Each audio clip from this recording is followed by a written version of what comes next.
이제 도시는 다 봤습니다. 관리지역이 나오거든요. 관리지역. 이 개념이 좀 글자에서 전달하는 바가 만만치 않죠. 그래서 관리지역 설명을 좀 드릴 건데 한번 보실게요. 먼저 계획, 생산, 보전관리로 나눠집니다. 계획관리, 생산관리, 보전관리거든요. 자, 계획관리지역 한번 볼게요. 도시로 편입이 예상되는 지역이랍니다. 도시로 편입이 예상된대요. 그러니까 도시란 이야기입니까? 도시는 아니란 이야기입니까? 도시는 아니란 이야기죠. 도시로 편입이 예상되니까 도시는 아니란 이야기죠. 그죠? 자연환경을 고려해서 제한적인 이용 개발을 하려는 지역으로서 제한적이지만 이용 개발을 한대요. 개발 가능성이 닫혀 있습니까? 열려 있습니까? 열려 있네요. 그죠? 계획적 체계적 관리가 필요한 지역. 그러니까 용도지역 개념을 우리가 배우면서 뭐를 잡아야 되냐면요. 공간 개념을 잡아야 되거든요. 공간. 공간이라는 게 뭐냐면 일종 전용 주거지역을 배웠습니다. 단독, 양호한. 자, 어떤 동네인지 대충 기억이 머릿속에 뭐 떠오르는 게 있어요? 없어요? 있죠. 이종 전용 주거지역, 공동양호한. 어떤 지역인지 대충 어떤 형태의 건물들이 들어서 있고 어떤 지역이면 이종 같다는 느낌이 들죠. 중심상업지역, 전용공업지역. 느낌이 옵니까? 안 옵니까? 오죠. 자, 계획관리 느낌이 옵니까? 어딘지 공간의 느낌이 오냐 이 말이죠. 그죠? 생산관리입니다. 농림업 생산을 위해서 관리가 필요한데 주변 용도지역과의 관계를 고려할 때 농림으로 지정해서 관리하기는 곤란한 지역이랍니다. 농림으로 지정하기는 곤란하더라. 그 다음에 보전관리 보시면 자연환경, 산림, 수질 오염 방지, 녹지 공간의 확보, 생태계 보존을 위해서 보전은 필요한데 주변 용도지역과의 관계를 고려해 볼 때 자연환경 보전지역으로 지정해서 관리하기가 곤란하면 이를 뭐라 그런다? 보전관리라고 부릅니다. 그래서 관리지역은 세 개거든요. 보전, 생산, 계획관리 이랬는데 각각의 지역별로 그 지역이 위치하는 동네의 특성, 그 다음에 그 지역의 규제 사항 이런 것들이 감이 오면 좋은데 감이 안 오죠. 그래서 관리지역 개념이 여러분들이 뭘 잡기가 쉽지 않아요. 그래서 용도지역에서는 제일 중요한 게 관리지역의 개념을 누가 빨리 잡느냐가 관건입니다. 왜냐하면 이거 배운 다음에요. 뒤에 가면 계획관리지역에서 어쩌니 저쩌니, 생산관리가 어쩌니 저쩌니, 그 다음에 보전관리가 어쩌니 저쩌니 이런 말들이 굉장히 많이 나오거든요. 그러면 그 계획관리, 생산관리, 보전관리란 말을 6음절이 아니고 그 지역의 특성을 아는 상태에서 문장을 읽는 거하고 그냥 글자를 읽는 거하고는 완전히 다르게 와닿을 겁니다. 그래서 요 개념을 좀 잡아야 되니까 이걸 한번 여러분들하고 한번 검토해보는 시간을 한번 가져보도록 하겠습니다. 자, 한번 보실래요? 관리지역을 한번 배워보도록 하겠습니다. 관리지역. 세 가지입니다. 종류가 뭐라고요? 계획관리, 생산관리, 보전관리입니다. 자, 설명을 드릴 건데, 우리나라에 요 관리지역이라는 게 만들어진 게, 용도지역상 관리지역이라는 게 만들어진 게 오래됐냐면 오래되지 않았습니다. 언제 만들어지냐면요. 2003년에 관리지역이 새로 들어와요. 2003년에 새로 들어옵니다. 언제 들어온다고요? 2003년입니다. 2003년. 고로 2003년에 새로 들어왔기 때문에 2003년 이전하고 2003년 이후하고 다르겠네요. 그죠? 관리지역이 2003년에 새로 들어왔기 때문에 우리 관내의 공간은요, 토지의 공간 내지는 국토 공간은 크게 나누면 3용도지역이 있었겠네요. 지금은 관리지역이 있어가지고 도시, 관리, 농림, 자연환경 보전 이렇게 해서 4개의 용도지역이 있는데 과거에는 3개였겠네요. 3개. 3개 뭐가 있을까요? 도시지역, 또 관리지역, 관리지역이 아니고 농림지역, 그 다음에 자연환경 보전지역. 이렇게 해서 과거는 용도지역이 몇 개 있었냐면 3가지 용도지역이 실제로 있었습니다. 이렇게 3용도지역이 있었어요. 땡 3년 이전에는. 근데 옛날에는 이 3개만 가지고도 뭐 충분했어요. 그러니까 이제 결국 관리지역을 만들어야 되는 것은 그 필요성이죠. 필요성이 뭐냐면 관리지역의 역할입니다. 그 역할이 관리지역의 규제, 그 다음에 관리지역이 하는 내용들을 우리가 충분히 포섭할 수가 있거든요. 그래서 그 만드는 역할을 갖다 보시면 과거에는 그러니까 2003년 이전이죠. 90년대입니다. 1990년대만 하더라도 80년대나 90년대는 국토 공간이 3용도지역만으로 충분해서 사람이 어디에 바글바글 모여 살았냐면 여기에 바글바글 모여 살았어요. 여기 바글바글 모여 살았어요. 도시에 사람들이 모여 살다가요, 이제 우리 한 1980년대로 한번 가볼게요. 1980년대. 1980년대로 가보면 사람들이 도시에 이제 모여 살거든요. 모여 사는데, 우리가 예를 들어서 주말이 됐습니다. 주말이 돼서, 가족들하고 어디, 1박 2일 정도로 여행을 가고 싶다. 아니면 친구들하고, 지인들하고, 봄이 되면 꽃놀이를 가고 싶고, 가을이 되면 단풍 구경을 하고 싶다. 그러면 우리 옛날로 한번 가볼게요. 여기에 이제 80년대생 이유도 있겠지만은 80년대를 그죠? 몸으로 느낀 세대들도 있을 겁니다. 자, 그러면 우리가 70년대나 80년대에 지금 단풍이 한참이고 이제 거의 끝물인데 단풍 구경을 가려고 해요. 뭐 어디 가요? 단풍 구경을? 아니, 7, 80년대에 단풍 구경을 가고 싶어. 내장산에 아니면 설악산에. 뭐 어디 가요? 그쵸? 버스 타고 가야 돼요. 차가 없으니까. 집에서 새벽에 일어나야 되지. 어디로 가야 돼? 시외버스 터미널로 가야지. 기다려야지. 버스가 오지. 탔어. 그럼 설악산으로 바로 가? 아니면 설악산 근처에 있는 터미널로 내려? 내려가지고 또 뭐 타야 돼? 버스 타고 설악산에 가는 거야. 그럼 하루 다 걸리는데요. 도착하면 오후야, 오후. 단풍 구경 해, 못 해? 못 해. 마쳤어. 그럼 어디로 해야 돼? 다시 거꾸로 해야 되죠. 가, 못 가? 못 가요. 못 간다고. 못 간다고. 그래서 어디를 어떻게 가냐면요. 옛날에 갔던 방식은 개모임에서 가는 거예요. 개모임에서. 뭐를 빌렸어? 버스를 빌렸어. 그게 무슨 버스예요? 관광버스. 그러니까 1년에 몇 번을 놀러 가는 거예요? 한 번. 그러니까 미쳐 안 미쳐? 미치죠. 그러니까 버스를 타자마자 뭡니까? 마시기 시작하는 거야. 계속. 그게 우리나라 옛날의 문화입니다. 그럴 수밖에 없는 게 1년에 놀러 가는 게 두 번이에요. 한 번, 두 번이에요. 한 번, 두 번. 그것도 개모임에서 가는 겁니다. 그러니까 뭘 잔뜩 사가냐? 먹을 걸 잔뜩 사가죠. 내리자마자 타면서부터 먹기 시작해가지고 내려가지고 계속 먹는 거예요. 그게 이제 일반적인 문화니까 요즘 그런 거 있어요? 없어요? 없죠. 만약에 주말에 설악산에 가고 싶다. 수도권에 사는데. 그럼 어떻게 하면 돼요? 그냥 일어나가지고 씻어야 돼? 안 씻어야 돼? 안 씻어도 돼요. 그냥 바로 시동 걸고 떠나면 돼요. 그냥. 그죠? 그러니까 우리가 펜션에서 1박 2일로 자고 와야지. 펜션 가가지고 고기 먹고 와야지. 라는 문화가 얼마 안 됐어요.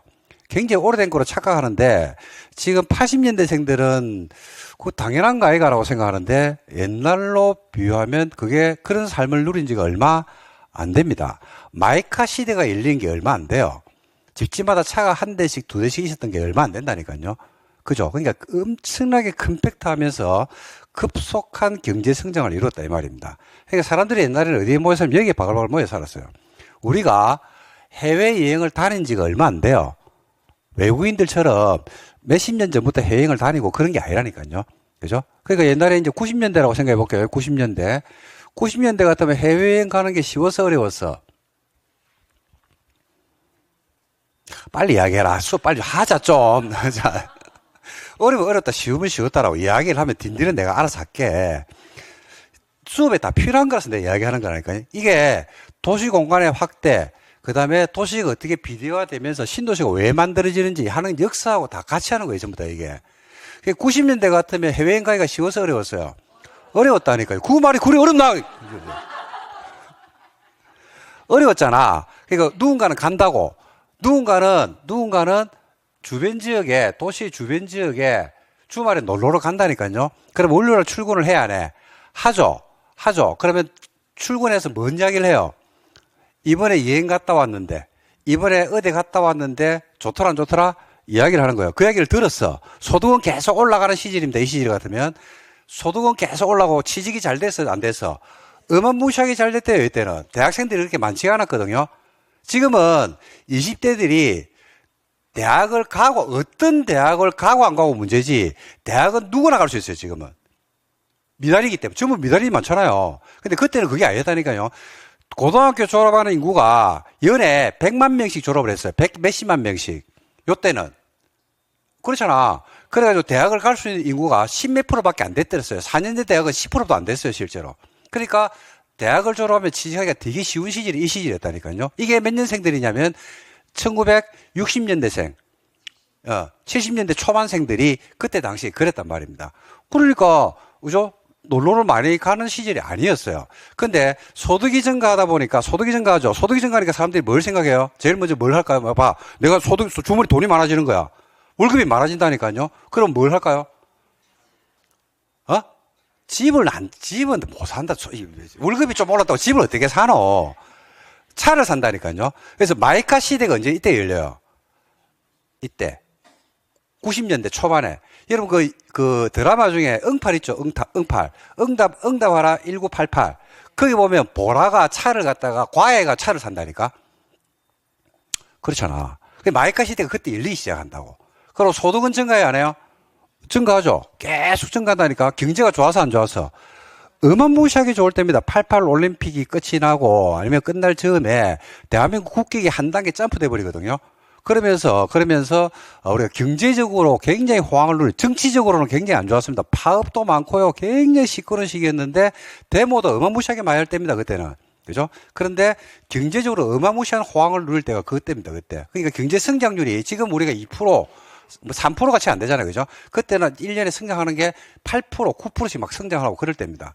그래서 사람들이 여기에 모여 살다가 차가 가지면서 차가 생겼다는 것은요, 도시가 확대되는 거예요. 도시 범위가 확대되면서 사람들이 외부로 나가기 시작하는 겁니다. 그죠? 근데 그 주변 지역에 우리가 사람들이 나감으로써, 그죠? 가가지고 뭘 하고 소비를 하고 오거든요. 식당들도 많아지고. 옛날에 식당이 춘천에 가니까 식당이 별로 없었어. 그죠? 양평에 가니까 식당이 별로 없었어. 근데 사람들이 자꾸 주말 되면 차를 가지고 놀러 오는 거야. 그러다 보니까 늘어나죠. 그러니까 처음에는 고깃집이 하나밖에 없었거든요. 근데 2개, 3개, 4개 막 생기는 거야. 그죠? 그게 난개발하고 연결되는 겁니다. 그게 난개발로 연결되기도 하고, 그 다음에 그런 것들이 많아지면서 업종 간의 경쟁도 이제 치열하게 되고, 자꾸 이제 나가는 거죠. 그 다음에 이제 소득이 올라가니까 차가 생기고 난 다음에 뭐가 생기기 시작해요? 주택에 대한 욕구가 강해지는 거예요, 이제 드디어. 그죠? 경기도에 사는 사람이 어디로 들어가려고 한다? 서울 안으로 들어가는 거예요. 서울 외곽에 사는 사람들이 서울 중심부 안으로 들어가려고 하는 현상이 생기죠. 그래서 90년대 초중반에 주택 가격이 폭등하는 시기가 옵니다. 주택 가격이 폭등. 그 90년대 중반이면 정권이 어떤 정권이냐면, 어떤 정권이에요? 노태우 정권입니다. 노태우 정권. 그때 당시에 주택 가격이 폭등하는 시기가요. 폭등하는 시기가. 그래서 더 이상 주택을 갖다가 지어야 되는데 공급을 못 해주는 거예요. 그죠? 그래서 만드는 게 뭐더라? 그게 신도시예요. 그게 일기 신도시.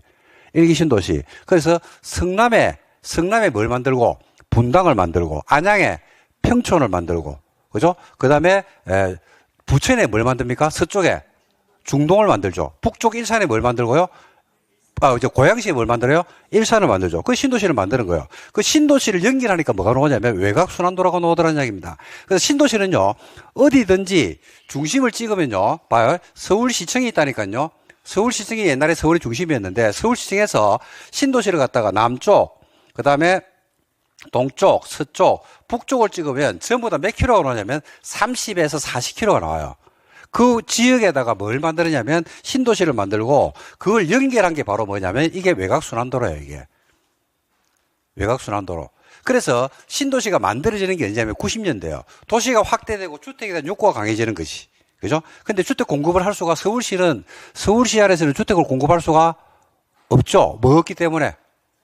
택지가 없어요. 서울은 600년 된 도시거든요. 600년 된 도시이기 때문에 서울에서 도시 택지를 공급할 수가 없어요. 그러니까 이럴 수는 있지. 50평짜리 내지는 80평짜리 단독주택을 밀어버리고 원룸은 지을 수 있겠지. 연립은 지을 수 있겠지. 근데 뭐는 지을 수가 없냐면 대단지 아파트를 지을 수가 없는 겁니다. 그래서 만드는 게 신도시예요, 신도시. 원래 일기 신도시는요, 지금 우리가 평촌이라든지 분당이라든지 일산을 일기 신도시로 잡는데 그 신도시 전에도 신도시가 있었어 없었어? 아니, 평촌, 분당, 일산, 중동이 만든 3본 이 5개 아닙니까? 5개가 생기기 전에도 신도시는 있었어 없었어? 신도시가 왜 없노? 강남 전부 다가 신도시다. 잠실 전부 다가 신도시고요. 목동이 신도시고요. 창원이 신도시고 울산이 신도시예요. 근데 그때는 계획도시라고. 계획도시. 목동은 이주수요. 그죠? 그 다음에 과천도 신도시 아닙니까? 과천은 정부종합청사가 너무 좁은 거야. 광화문이. 그래서 어디로 만들었다? 과천. 행정 기능을 넣으려고 계획도시로 만들었단 말입니다. 근데 순수한 주거 기능을 넣기 위해서 도시를 만들려고 하니까 그 도시가 없는 거예요, 그게. 서울은 만들 수가 없고. 서울에서 만약에 택지를 만들려고 그러면 방법이 두 개밖에 없어요. 어디를 밀어버리든지, 남산을 밀어버리면 돼요. 북한산을 밀어버리든지. 그 두 개 말고는 방법이 없어요. 아니면 그린벨트를 그린벨트를 전부 해제해가지고 아파트를 짓든지. 근데 그건 아니거든. 그래서 일기 신도시를 서울시청에서 30km 지점에다가 점을 찍은 겁니다. 큰 버스를 가지고 서울시청에 가지고 검을 쫙 끈 거예요. 끄어가지고 보니까 사람이 안 사는 곳들이 있더라고. 그래가지고 북쪽에 뭘 만들고, 일산, 남쪽에 뭘 만들고, 분당, 그 옆에 뭘 만들고, 평촌, 서쪽에 뭘 만들고, 중동, 이렇게 해서 신도시를 만드는 거라니까요. 그게 언젠데요? 90년대라니까. 그러니까 뭐하고 연결을 같이 하냐면, 소득의 증가, 차량의 증가, 그죠? 교통의 발달, 이런 것들하고 맥이 맞으면서 그 신도시가 만들어진 거예요, 이게. 그죠? 자, 그러니까 도시가 뭐 된다는 걸 제가 말씀드리고 싶으면 도시가 머물러져 있었죠. 구도심가에서. 근데 80년대에 커진 게 아니고 90년대를 지나면서 도시가 비례되기 시작합니다. 커져나기 시작하는 거죠. 도시가.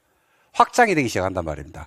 확장은 되는데 도시가 이렇게 커져나간단 말입니다. 커져나가는데 여기까지 왔어요. 그러니까 도시 끝까지 온 거지. 그죠? 왔으면 여기서 성장을 멈춥니까? 아니면 도시는 계속 성장을 합니까? 계속 성장을 하고 사람들이 더 모여야 되는 거예요, 이게. 그죠? 그럼 어떻게? 여기까지가 도시라고 경계선을 설정해 놨잖아요. 그죠? 그럼 성장을 멈추는 게 아니고 성장을 해 나가다 보니까 어디에 훼손이 오냐면 농림지역하고 자연환경 보존지역이 자연스럽게 훼손되는 현상이 발생하더라는 얘기입니다. 이게 언제 발생하냐면요. 80년대는 발생을 안 해요. 왜냐하면 도시와 농림과 자연환경 보존지역이 경계선이 분명히 꺼져 있었거든요. 그러니까 훼손될 일도 없어요, 이게는. 근데 90년대를 접어서면서 교통의 발달과 그다음에 주거지역의 확대입니다. 이 확대가 이런 지역의 공간적 침해가 오기 시작하다는 얘기입니다. 그러니까 국토공간을 놓고 봤을 때 보존해야 될 농림이나 자연환경 보존지역이 훼손이 오는 겁니다. 그럼 어떻게 가만히 놔둬야 돼? 이걸 제도적으로 바꿔줘야 돼. 바꿔줘야 될 거 아니에요. 그죠? 그래서 이 필요성이라는 게 이때 제기되는 겁니다. 두 번째는 도시가 이렇게 확대되다 보니까 어디에서 문제가 발생하냐면요. 주로 문제가 발생하는 곳들이 농림지역의 요 내부에서 발생하는 게 아니고요. 적경지역에서 발생하는 적경지역에. 그러니까 여기에 토지를 가지고 있는 한 필지를 가지고 있는 누구나 갑이라는 사람이 있겠죠.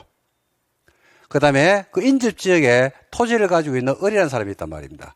자, 1970년대나 80년대, 90대 초반까지는 갑과 을이 이웃을 하고 있거든요. 둘 다 개발이 안 된 토지입니다. 땅값이 비슷했겠죠. 그러니까 막걸리를 같이 먹었다니까요. 그죠? 근데 90년대를 지나면서 토지가 뭐 되냐면 수용이 돼요. 신도시가 만들어진다면서.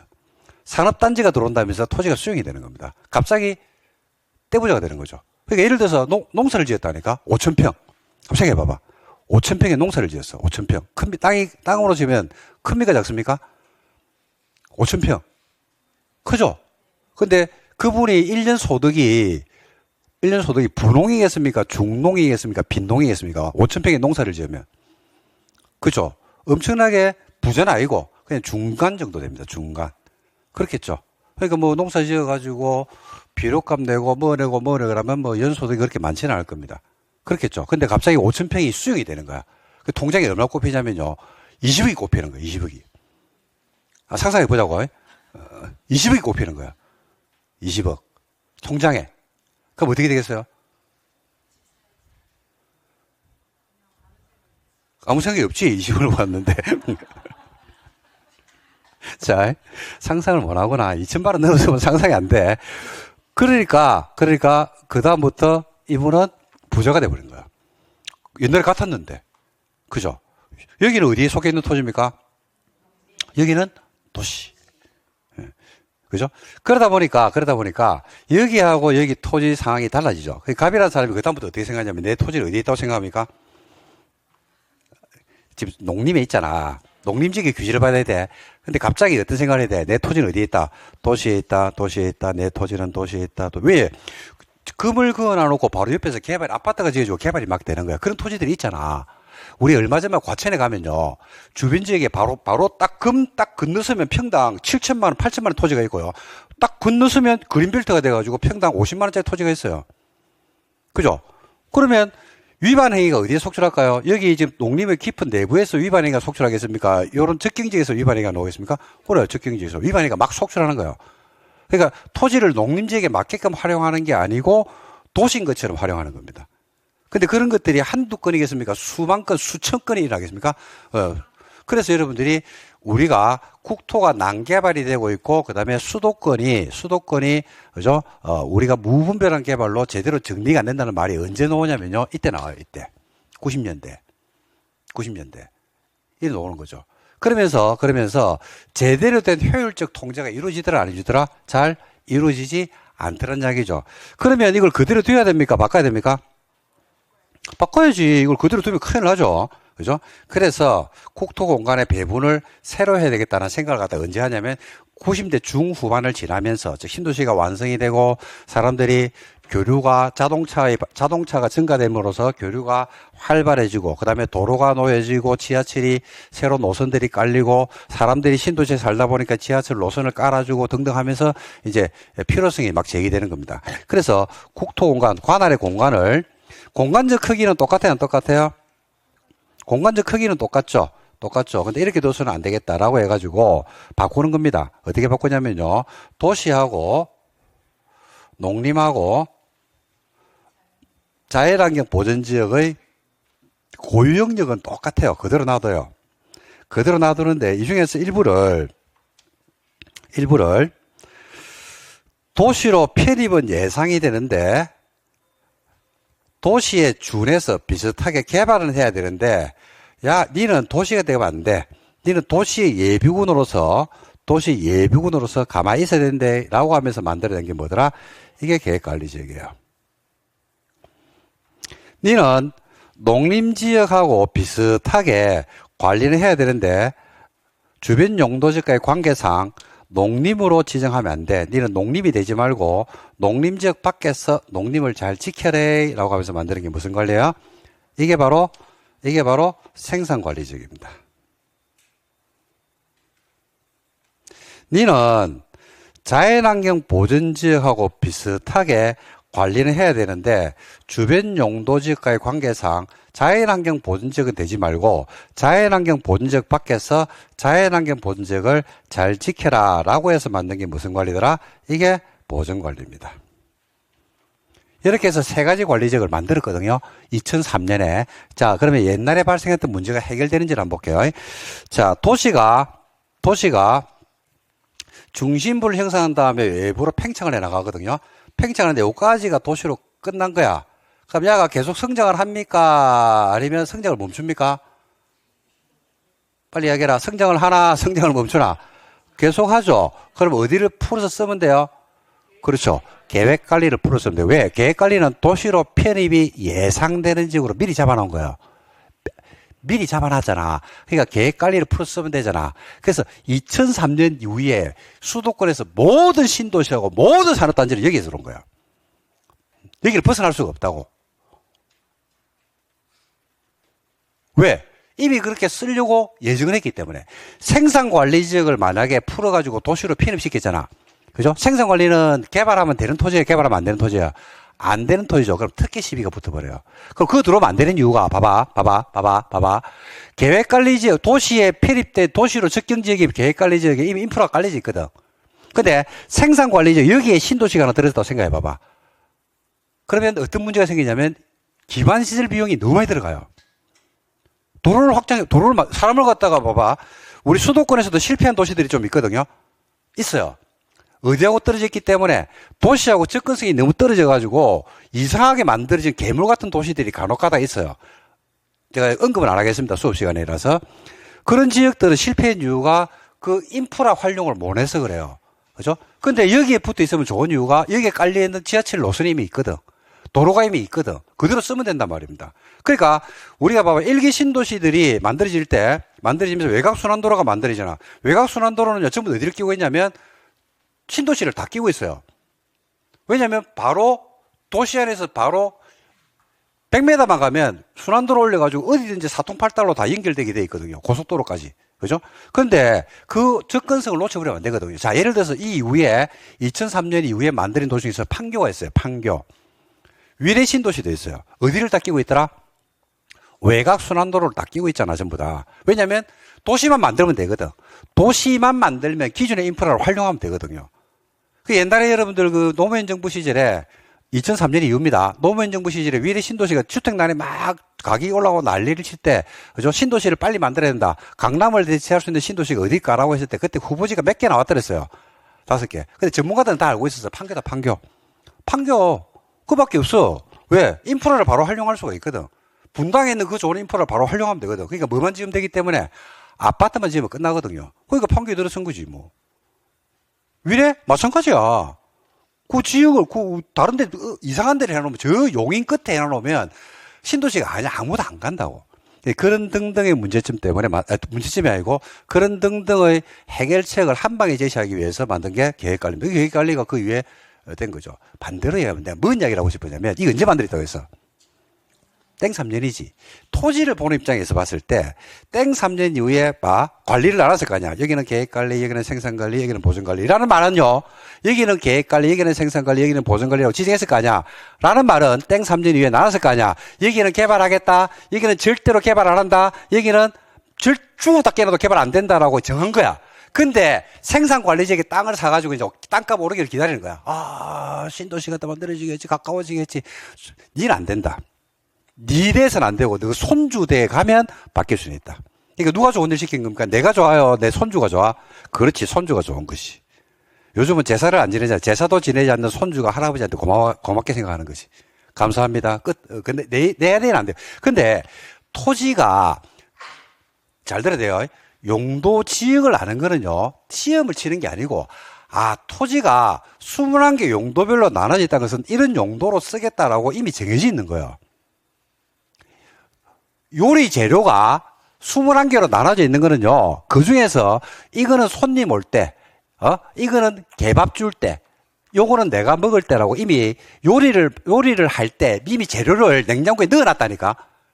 그러니까 어느 게 제일 고급인지를 알 수가 있잖아요. 토지도 그렇다니까. 토지를 처음에 나눌 때 계획관리 생산관리가 땡 3년에 만들어지잖아. 이게 빠른 사람들은 계획관리란 것은 여기는 곧 개발하겠구나라는 이야기야. 그때 토지 가격이 계획관리로 지정되면 생산관리하고 보전관리하고 가격 차이가 나 안 나? 안 나. 다 똑같아. 평당 30만 원. 평당 30만 원짜리가 300으로 바뀌는 게 계획관리라고. 생산관리는 똑같아. 보전관리는 10만 원으로 떨어지겠지. 그러니까 뭔 이야기 하냐 아십니까? 여러분들이 공법을 배우는 목적은요, 시험용으로 배우는 게 있는데, 이런 이런 것들이 갑자기 만들어지는 겁니까? 미리 예정을 하는 겁니까? 그래, 뭐로? 기본계획이나 관리계획으로. 그 기본계획에서 신도시를 만들겠다, 산업단지를 만들겠다 하잖아. 그러면 관리계획으로 만들 거 아니야? 그럼 용도지역 안에서도 지정해야 될 거 아니야? 그죠? 그럼 어디 토지를 쓸까? 계획관리 토지를 쓰겠네. 그래서 그런 것들을 우리가 공문을 통해서 내지는 문서를 통해서 우리가 볼 수 있는 능력을 키우는 거예요. 그걸 아는 사람이 몇 명 안 돼요. 그러니까 모든 정보는 갇혀져 있는 게 아니고 오픈되어 있어요. 문제는 오픈을 시켜줬는데 봐도 까막눈에서 몰라요. 계획관리에서 어쩌니 해적어 나오면 그냥 그런 데 같다라고 하는 거지. 그 의미를 아시라는 이야기입니다. 그죠? 그래서 관리지역이나 생산관리지역이나 계획관리나 보전관리들이 들어왔을 때 시험용으로 배운다고 생각하지 마시고, 이런 것들이 하나의 어떤 문서를 본다든지 어떤 내용을 파악할 때 하나의 단서가 되는 그런 장점 요소가 있다는 얘기입니다. 그래서 도시를 풀었으면 되죠. 두 번째는 옛날에 농림지역에 있는 토지하고 여기 농림에 있는 토지하고 도시에 있는 토지가, 그죠? 적경지역이 내가 붙어가지고 행위전에 충돌성이 발생했죠. 이제 충돌합니까? 안 합니까? 안 하죠. 계획관리, 생산관리가 이걸 막아주고 있어요. 즉, 무슨 역할을 하냐면 완충지대 역할을 합니다. 완충지대. 완충한다는 말이 무슨 말입니까? 충격을 만다? 완화시켜주는 역할을 하는 거예요, 이게.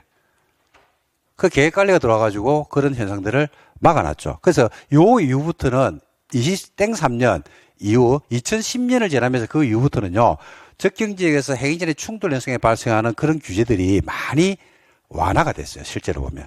그래서 그런 완화된 현상이 지금 어디로 나타나냐면요, 그린벨트 해제 현상으로 지금 나타나고 있는 겁니다.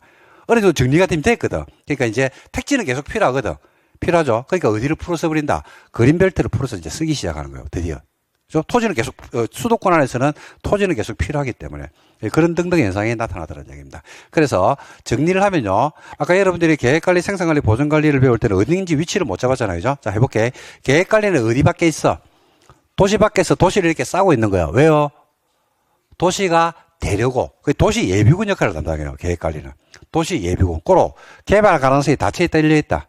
열려있는 거예요. 생산관리는 어디를 싸고 있어요? 농림을 싸고 있죠. 밖에서 농림지역을 이렇게 싸고 있는 거예요. 왜요? 왜요? 생산관리가 농림을 왜 싸고 있어요? 농림이 되려고? 농림지역을 잘 보존하기 위해서. 그러니까 뭐냐면 껍질입니다. 껍질. 껍질 역할을 담당하는 게 사과의 껍질 역할을 담당하는 게 생산관리적입니다. 야가 훼손되면 뭐가 훼손될까? 그렇지. 그죠? 그 다음에 보존관리는 어디를 싸고 있다? 자연환경 보존지역 밖에서, 자연환경 보존지역 밖에서 이렇게 싸고 있는 거예요. 뭐 하려고? 자연환경 보존지역을 잘 보존하기 위해서. 방파제입니다, 방파제. 그런 역할을 담당하는 게, 보존관리다. 그래서 계획관리에서 어쩌리저쩌니, 생산관리가 어쩌리저쩌니, 보존관리가 어쩌리저쩌니라는 말들이 여러분 보고 있는 교재에서 앞으로 수백 번이 나올 겁니다. 수백 번이 나올 건데, 그 관리지에 가지고 있는 특징을 먼저 알고 접근하면 훨씬 더 효율적으로 내용을 볼 수가 있다.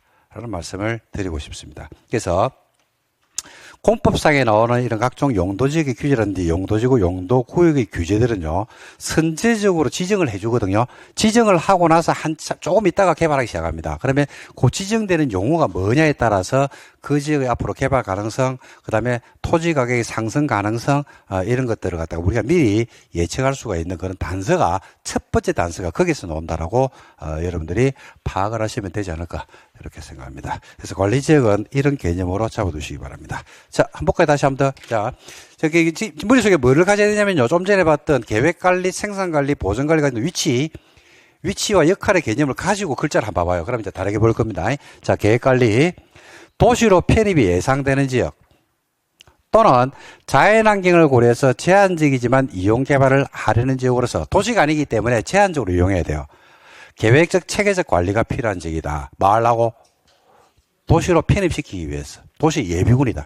생산관리, 농림업 생산을 위해서, 그죠? 관리가 필요한데 주변 용도지역과의 관계를 고려해 보니까 니마저 농림이 되면 안 되고 니는 농림지역 밖에서 농림을 지켜라 라고 해서 농림으로 지정하기에는 곤란하더라. 뭐하고는 비슷한데, 생산관리는 뭐하고 비슷해요? 농림과 비슷하죠. 하지만 주변 용도지역과의 관계를 고려할 때 니는 농림으로 지정되지 말고 농림지역 밖에서 농림을 뭐해라?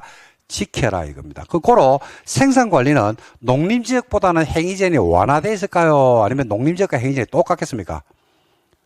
조금 완화되어 있겠죠. 그죠? 자, 보전관리. 자연환경, 산림, 수질, 오염 방지, 녹지공간의 확보, 생태계 보존을 위해서 뭐는 필요하다? 보존을 해야 돼요. 하지만 주변 용도지역과의 관계를 고려해 볼 때 자연환경 보존지역으로 지정하기는 곤란하더라. 그러니까 뭔 아니다? 자연환경 보존지역은 아니고 어디서? 자연환경 보존지역 밖에서 어디를 지켜라? 자연환경 보존지역을 지켜라. 그러면 그게 무슨 관리입니까? 보존관리다. 이렇게 해서 계획, 생산, 보존관리로 나눌 수 있습니다. 됐습니까? 예, 그 다음에 이제 농림인데, 아까 했죠, 그죠? 그 다음에 자연환경 보존. 자, 이렇게 해서 총 21개의 용도지역이 각각의 역할을 하면서, 우리가, 용도별로 토지가 어떻게 되고 있냐면 활용되고 있는데, 여러분들 제가 외워라 소리 안 하기로 유명하거든요. 근데 용도지역 21개는 반드시 외우셔야 됩니다. 이거는 외워야 돼요. 이거 모르면 수업 못 듣습니다. 그래서, 빠르면 빠를수록 좋으니까 여러분들, 처음 하시는 분들 계시면, 다음 주 오시기 전까지 용도지역 21개가 가지고 있는 개념이나 그 다음에 각각의 역할 이런 것들은 암기를 필히 좀 해두시면 도움이 되지 않을까 이렇게 생각합니다. 자, 그 다음으로 넘어갈까요? 지정 절차가 오는데 이거는 뭐 용도적 지정 절차는 여러분들 다음 시간에 정리할 겁니다. 결국 자 한번 보실래요? 용도지역을 이렇게 21개로 나누잖아요. 그죠? 21개로 나누는데 21개로 나누는 목적이 뭐겠습니까? 21개로 이렇게 나누잖아요. 그죠? 목적. 그렇죠. 용도에 맞게 쓰려고. 뭘 통해서? 자, 어디를 일종 전용으로 지정합니다. 그러면 자연스럽게 일종 전용의 목적, 단독 중심의 양호한 조항이 형성됩니까? 어디를 계획관리지역으로 지정합니다. 그러면 도시로 편입이 예상되고 제한적 범위에서 개발이 가능한 그런 지역으로 토지가 활용이 됩니까?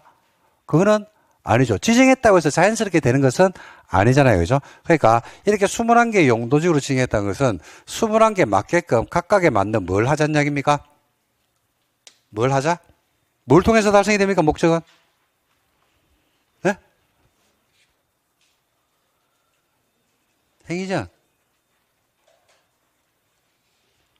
행위전. 공법은 무슨 법이라고 했어요? 규제법. 규제법. 즉, 규제를 통해서 목적이 달성되는 겁니다. 일종 전용 주거지역의 규제하고 일종 일반 주거지역의 규제하고 좀 전에 봤던 계획관리지역 규제가 똑같겠습니까? 다르겠습니까? 당연히 다르지 않겠습니까? 그죠? 그래서 규제를 통해서 목적을 달성되는데, 자, 시험은 이 규제가 어떻게 되는지를 배우게 될 건데, 용도 지역이 지정되면요, 규제가 몇 개 붙냐면 세 가지 규제가 붙어요. 세 개. 규제가 몇 개라고요? 세 개. 첫 번째가 건축 제한입니다. 다른 말로 건물의 용도 제한이라고 이야기합니다. 같은 말입니다. 두 번째는 건폐율 제한을 합니다.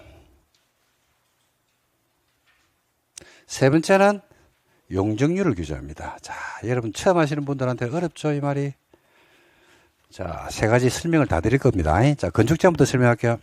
건축 제한은 여러분 별게 아니고요. 좀 전에 아까 말씀드렸죠. 여러분이 거주하는 곳이 일종 일반 주거지일 수도 있고요.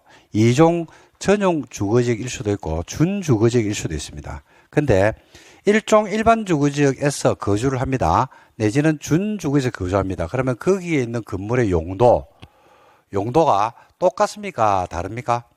다르죠? 다르죠. 그죠? 예를 들어서 우리 상업지역에 오니까 숙박시설도 있더라고요. 그 다음에 백화점과 같은 판매시설도 있더라고요. 또 유흥주점과 같은 위락시설도 있더라고요. 근데 그런 시설들은 주거지역에는 됩니까? 안 됩니까? 안 되죠. 그래서 주거지역에서는 그런 건물의 용도는 안 돼요. 그런 건물의 건축은 안 된다 이 말입니다. 그게 건축 제한입니다. 그래서 21개 용도지역별로 어떤 건물은 지을 수 있고 없고입니다. 예를 들자면 좀 전에 우리가 배웠던 것 중에서 일종 일반 주거지역은 개념이 저층 편리안이었죠. 몇 층이야? 4층이야. 아파트 지을 수 없죠. 아파트라는 용도는 제한되는 거예요. 아파트라는 건물의 건축은 제한된다. 못 짓는 겁니다. 그게 건축 제한입니다. 그래서 토지는 용도별로 21개 용도별로 각각에 맞는 생활권을 형성하는데 그 생활권에 맞는 건물의 용도를 규제를 하고 있다. 눈에 보인다 안 보인다? 그 규제가 눈에 보인다 안 보인다? 그 규제가 눈에 보인다 안 보인다? 아니 보이면 보인다고 이야기하고 안 보이면 안 보인다고 이야기해야 되는데 보이는지 안 보이는지를 막 생각하는 거야. 내 눈에 보이나 안 보이나. 자, 큰일 났다 이거야. 자, 우리 힘들어. 자, 작년에 이렇게 힘들진 않았는데 우리 되게 힘드네. 자, 다시 편집할게요. 탁 잘라낼게. 자, 이런 규제가 눈에 보인다 안 보인다? 그죠? 보이잖아. 없잖아. 집에 가니까 집 근처에 가니까 숙박시설이 없잖아. 눈에 보이잖아. 집에 가니까 건물의 층수가 우리 집 근처에 가니까 건물이 최고 높은 층이 7층밖에 안 돼. 상업지에 가니까 25층짜리 건물이 있어요. 잠실에 가니까 100층이 있어. 그죠? 그러니까 그런 규제를 우리가 본다니까요. 근데 그게 그냥 들어선 게 아니고 그 전부 다 100층짜리 건물, 20층짜리 상가, 그 다음에 숙박시설, 호텔, 백화점 이런 것들이 뭘 다 받고 있다는 이야기입니까? 규제를 다 받고 있단 말이에요. 그죠? 그래서 그게 바로 뭐냐면 건축 제한이고 그 건축 제한이 여러분들 어디에 있냐면 보고 있는 교재 69페이지에 있는 겁니다. 69페이지. 69를 봐봐요. 있죠? 있죠? 자, 한 장을 넘겨볼래요? 그 69페이지에 보면 용도지역 안에서 건물의 건축제한 나옵니까? 자, 그러고 나서 밑에 양가로 1번에 건축제한은 원칙적으로 어디에서 하라고 돼 있어요? 그렇지, 그렇지. 원칙적으로 어디에서 한다고요? 대통령령에서 합니다. 대통령령. 이걸 다른 말로 시행령이다. 이래 부른다고 했죠. 시행령에서 합니다. 그래서 여러분들이, 자, 제발 한번 들어봐요. 여러분들이, 여러분 지인 중에서 친구, 내지는, 여러분들의 친척, 내지는 가족 중에서 누군가 물어봤어요. 야, 요즘 부동산 공인 중개사 공부한다면서? 이렇게 물어봤죠. 그러니까, 그러죠. 그러니까, 물어보겠죠. 그러면, 야, 내가 준주거지역에 토지를 가지고 있는데, 내가 거기에다가 주유소를 하고 싶어. 근데 주유소를 지을 수 있나? 이렇게 갑자기 깜빡이 안 두고 물어봤어. 그럼 여러분 뭐라고 말씀하셔야 돼요? 주유소를 지을 수 있나? 이렇게 물어봤어. 준주거지역에. 그 용도지역이 준주거지역이라고 하는데, 준주거지역에 주유소를 지을 수 있나? 이렇게 물어봤어요. 왜? 공인중개사 공부하고 있다니까. 물어봤어요. 뭐라고 말씀하셔야 돼요? 아직 거기까지는 안 배웠다. 라고 이야기해야 돼? 뭘 찾아봐야 돼? 시행령을 봐야 돼요. 법률을 보고 주유소를 지을 수 있는지 없는지를 찾아낼 수는 없어요. 시행령을 봐야 된다. 근거가 이거니까. 그래서 참고로 이야기하면요. 좀 이따 볼 건데, 주유소는요, 위험물 저장 처리 시설이에요. 주유소, 가스 충전소, 그 다음에 요즘은 수소 충전소도 많이 생기죠. 이런 것들은 다 뭐라고요? 위험물 저장 처리 시설. 그러니까 준주거지역에 위험물 저장 처리 시설이 되는지를 우리가 확인하면 되겠죠. 그죠? 자, 그래서 그걸 볼 건데, 한 장 넘겨볼까요? 그러니까 넣어줘. 71을 보실래요? 박스가 있죠. 일종 전용 주거지역에서 지을 수 있는 건물 나옵니까? 나오죠. 그리고 맨 위에 한번 봐봐요. 용도지역별 건축제한의 예 이래가지고 가로 열고 뭐라고 돼 있어요? 법 몇조 몇항 콤마 찍고 뭐라고 돼 있어요? 0 71조 1항 보입니까? 예, 그래가지고 밑에 박스가 있죠. 그죠? 건축할 수 있는 건물 이래가지고 쭉 넣어줘. 1, 2, 3, 4 이래가지고 로로로로 넣어줘. 그 다음에 우측에 뭐라고 돼 있어요? 조례가 정하는 바에 따라서 지을 수 있는 건물. 이거는 각 지자체마다 다 다르겠죠. 서울시 조례에서 요 9가지 중에서 전부 다를 허용할 수도 있고, 요 중에서 4개만 허용할 수도 있고, 서울시는 4개인데요. 부산으로 가니까 5개를 허용할 수도 있겠죠. 뭐에 따라서? 조례는 지자체마다 같습니까? 다릅니까? 다르잖아요. 그죠? 그렇게 해서 넣는 겁니다. 자, 한 장씩 넘겨보실래요? 넘기니까 2종 전용이 나오네요. 밑에 보니까 1종 일반이 나오네. 우측에 보니까 2종 일반이 나오네. 나옵니까? 뭐 말인지 이해됩니까, 지금? 자, 아까 좀 전에 질문이 뭐였냐면요. 여러분 친구 질문이 뭐였냐면, 내가 어디에 토지를 가지고 있다? 준주거지역에 토지를 가지고 있다. 근데 뭘 짓고 싶었어요, 그 양반이? 주유소를 짓고 싶다고. 이거 주유소는 뭐라고 했어요, 내가? 위험물 저장 처리실이죠. 그럼 여러분들이 답을 해줘야 한다니까요. 그럼 여러분들은 뭐 어떻게 답을 하면 되냐면요. 잠시 기다려봐라. 그거는 외우는 게 아니고, 이걸 외울 수 없습니다. 외우는 게 아니고, 표를 보는 법만 알면 되거든요. 그럼 여러분들은 몇 페이지를 가시면 돼요? 75페이지를 가가지고, 자, 우측에 보니까, 지을 수 없는 건물이 나와요. 거기는 또. 지을 수 없는 건물이라는 것은 이걸 제외하고는 다 지을 수 있다, 이 말입니다. 그래서 보니까, 이종건생, 판매, 의료, 숙박, 위락, 그 다음에 건축법 시행령 별표 1, 그 다음에 7번에 뭐라고 돼 있나? 위험물 저장 처리 시설 다가 아니고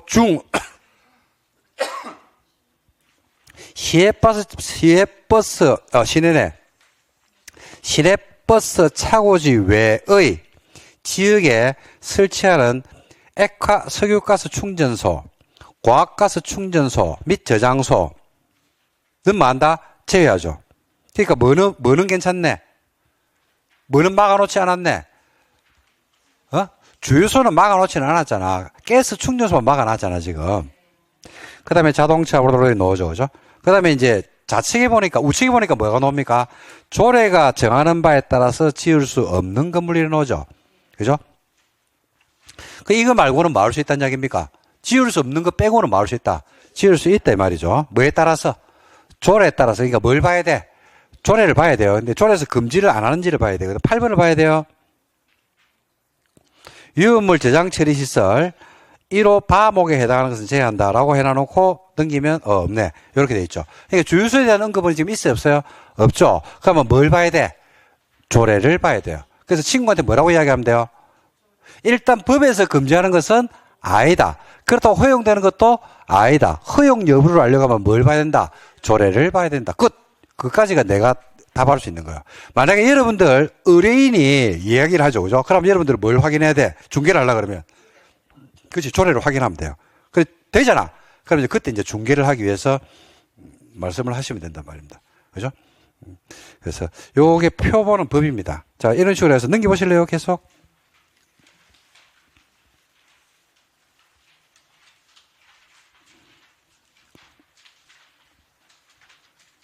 80까지 넘어가네. 87. 됐습니다. 이렇게 해서 87에 가니까 자연환경 보존지역이 마지막으로 나오죠. 그러니까 21개 용도 지역별로 어떤 건물을 지을 수 있고 없고에 대한 규정이 있어요, 없어요? 있다. 그래서 요게 건축 제한의 실내입니다. 이거 어디 규정됐다고요? 대통령령에 규정되어 있다 이겁니다. 시험에 나올까 안 나올까 이거? 아니 우리 지금 봤잖아요. 아까 좀 전에 86까지 87까지 봤잖아요. 몇 페이지 정도 봤냐면 71부터 89까지 봤잖아. 시험에 나올까요 안 나올까요?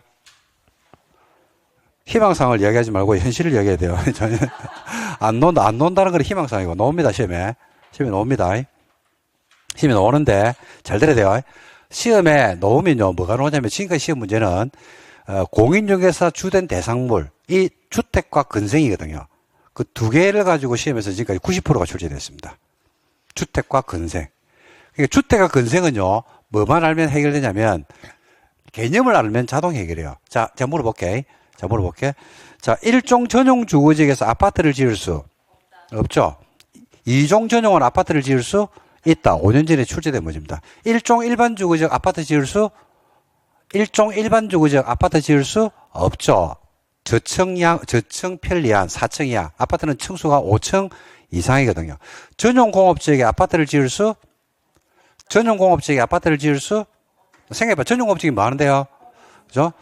중화학 공업이나 공해성 공업이죠. 사람이 살 수가 없죠. 그리고 주택 건축이 전면 금지된 지역에 아파트 지을 수 없어요. 유통상업지역에 아파트 지을 수?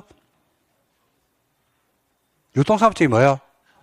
유통물류기는 도매기능이죠. 언제 시끄럽다고 했어요? 새벽에. 그로 사람이 살기에는 적합지가 않죠. 그래서 주택 건축이 전면 금지된 지역입니다. 어떻습니까? 자연녹지 지역에 아파트를 지을 수? 없다. 녹지 이하는 안 돼요. 그런 식으로 뭐를 잡아야 되냐면 제일 먼저 잡을 거는요. 개념을 잡으면 절반은 해결돼요. 그러고 나서 특이한 내용을 잡아내는 거예요. 이걸 외우는 게 아니고 이걸 외우면서 좀 전에 봤던 내용을 외우는 사람이 우리나라에 있을까요 없을까요? 좀 전에 봤던 거 있잖아요. 표를 외우는 사람이 우리나라에 있다 없다? 없어. 외워봐야 소용도 없어. 소용이 없는 이유가 조례에 따라서 다 달라진다고 내가 했잖아. 외우는 게 아니라니까 이거는. 그래서 여러분이 합격을 하잖아. 그러면 협회 교육을 받거든요. 교육을 받으면 요 건축제한에 대한 내용을 여러분들이 개업지에서 뭘 받냐면 협회 등록을 하려고 그러면 협회 등록을 개업을 하려고 그러면 협회에서 교육을 받거든요. 4일 동안. 그때 요 표를 줘요. 그래가 여러분들이 어디에 붙여놓냐면 사무실에 딱 붙여놓으면 돼요. 그래가지고 누가 물어보면 표 따라서 가가지고 세모, 동그라미 등등으로 표시가 되어 있거든요. 그걸 보고 할 수 있다 없다. 그러고 나서 여러분들이 기업지를 옮길 수가 있어 없어? 있죠. 그거 들고 가면 돼 안 돼? 안 돼. 버리고 다른 기업지에 가가지고 협회 등록을 하면 그 표를 줍니다. 그럼 그거 가지고 비치해 놓고 보시면 되는 거예요. 왜냐면 외워도 의미가 없는 게 어디에 따라 다 달라지기 때문에 조례에 따라 다 달라지거든요. 그래서 의미가 없다. 이렇게 보시면 되겠습니다. 그 대신에 이제 시험은 어느 범위에서 내냐면요. 대통령령은 전국적으로 동일하게 적용되잖아요. 그죠? 그 대통령령 범위 안에서 그 큰 줄기를 시험에서 출제를 합니다. 근데 지금까지 시험 문제는, 우리가 보통 한 3년 주기로 해가지고 한 문제씩 던져지는데 지금까지 시험 문제 90%는 주택과 건생을 가지고 근린생활시설을 가지고 시험에서 출제를 했기 때문에 주택과 근린생활시설만 알면 됩니다. 끝! 다 했어요, 수업은. 자, 그 다음에 이제 두 번째 규제가 뭡니까? 건폐율. 세 번째가 용적률이죠. 그래서 건폐율을 설명드릴 건데, 자, 건폐율은 87에 있습니다. 87에. 뭐 분의? 대지 면적에 대한 뭐의 비율입니까? 건축 면적입니다. 의 비율을 건폐율이라고 합니다. 건축 면적은 다른 말로 건축 가능 면적이다. 이렇게 이야기를 할 수가 있거든요.